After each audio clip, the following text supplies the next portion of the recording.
But I'm sure you may have seen Martellus Bennett's tweets recently where he dives a little bit into the dark side of football. I want to read to you one of his tweets that I think encapsulates his thoughts. He says, athletes experience a lot of physical and mental abuse. It's a traumatic experience. He said, I believe guys must find a way to deal with the physical and mental trauma after they leave the game. So I want to know, what's your reaction to Bennett's tweets? I think Bennett is a well-spoken man. First off, Yeah. I think he's always expressed himself in that manner. Yeah. And if you haven't been through, the things that we've been through, Yeah. you probably won't relate as much.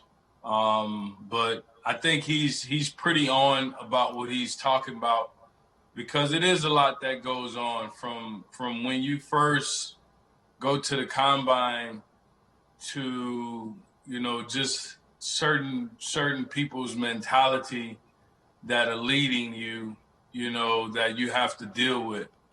Some places are different than others.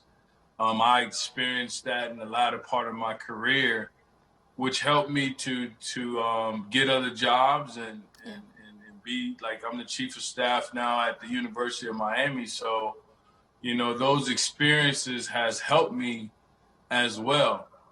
So it's all about, just like we're talking about hydrating and keeping the people safe around you. Yeah. It's about the people you surround yourself with, the environment you surround yourself with, that keeps you healthy and going in life.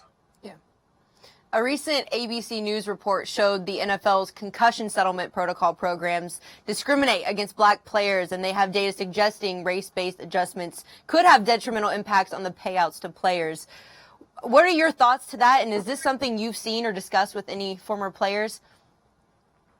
Yeah, it's something I've discussed. I think our NFLPA, when they took the money and not the research that they've been doing for so many years on concussion, was the downfall. Yeah.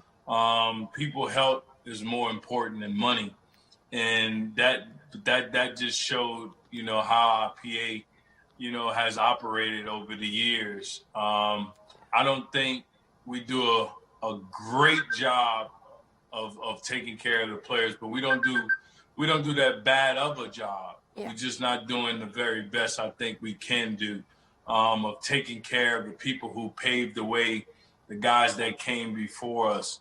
It would not scratch the owners a bit to take $500,000 out of each team and start a fund for those guys, and make sure that, after playing for so long, that you have, just the best benefits and stuff that you can get to, but Yeah. the NFL also does a good job of making sure we have certain benefits, and get things done. They just make it hard for you to get settlements and concussion settlements and line of duty stuff. Like, I have ailments and I'm having these phone calls and listening to, just the settlement, what they giving us back is like, it's nothing. Like, it's a shame on these phone calls with these lawyers, who never probably even watched you play the game.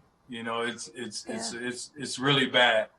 The conversations I've had over the years of trying to get them to take care of some of my ailments. I have a nerve impingement in my neck right now. They not taking care of that. So. Do you think there's anyone looking out for former players? I'm sure it doesn't surprise you that ABC found that, but is there anyone looking out for former players, you think? I think they are, but you have so many sharks around football. Yeah. So many leeches around football from top to bottom. Football is probably the most attacked sport, most attacked athletes, probably in the world. Even from a media standpoint, if a football player does something, it's blown up bigger than it is for baseball, basketball, any other sport. I want to talk a little bit about the Ravens now. The Ravens are looking to sign Lamar long-term, obviously. Lamar has clearly shown he can be an MVP, but he's also had some rough outings in the playoffs and hasn't gotten to a conference championship game yet. It's not just on Lamar, but why are the Ravens capping out right now? It seems like they can't get over a hump. There's so many things. You got to factor in. You got to factor in injuries that hit them, needing a little bit more help around Lamar, whether that's coaching and players, and it goes hand in hand when you're talking a cohesive team, when you're talking offense and defense and special teams. So you said it right. It's not just Lamar. The Ravens, obviously, as an organization, understand that they have a quarterback for the future. So let's take care of him, and that's the right thing to do. Another prominent quarterback in Deshaun Watson is currently having some beef with the Houston organization. As someone who's played for Houston, does any of this shock you? Can you explain some of this dysfunction here? I'm not surprised. I'm not surprised, though. I played for the organization, and they had they ups and downs when I was there, and I tried to bring a lot of that to attention when I was there, and I did. And they fired everybody after they got rid of me first, which was cool. But nobody would never say that Ed Reed did his job, because they're looking at just on the field or whatnot, and not know the whole story. But when Andre Johnson says something, you gotta listen. I was trying to get Andre to say those things when I was there because I felt like we had a winning team. We had a bunch of guys that wanted to win on the football team, but it was just a toxic environment, from the top down, and when the top is not on the same page as the locker room or even trying to be on the same page, it's going to be tough for you to win, and not taking care of Deshaun Watson is showing, how they operate over there. It's just, as they told me, is the Houston way. The Houston way. I'm sure it was a little bit different than the Boston way for you, right? Baltimore. I'm sorry, Baltimore. Mm-hmm. It was different. The grass ain't always greener, but, like I said, I wouldn't change those experiences for nothing. I learned a lot. It was part of the business. I wasn't afraid or I felt bad about me being released.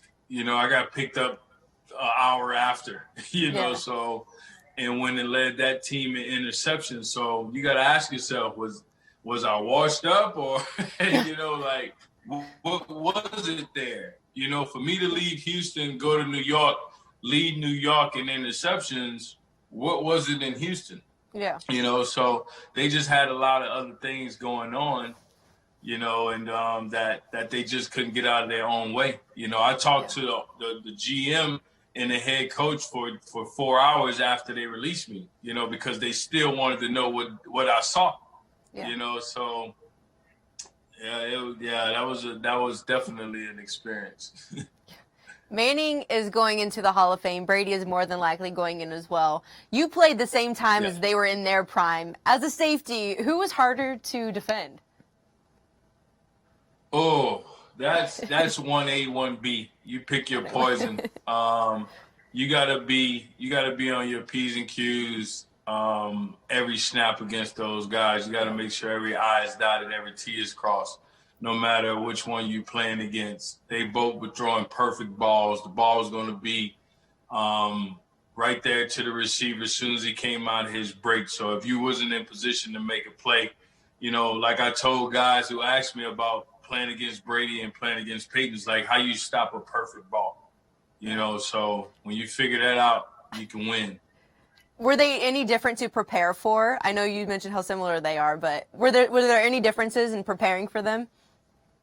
Yeah, there was difference because, Peyton is a more simple schematic player. When I say that, Peyton comes out, either he's going to give you 2x2, 2 receivers on each side, or he's going to give you 3x1, 3 receivers on one side, and they're going to go from there.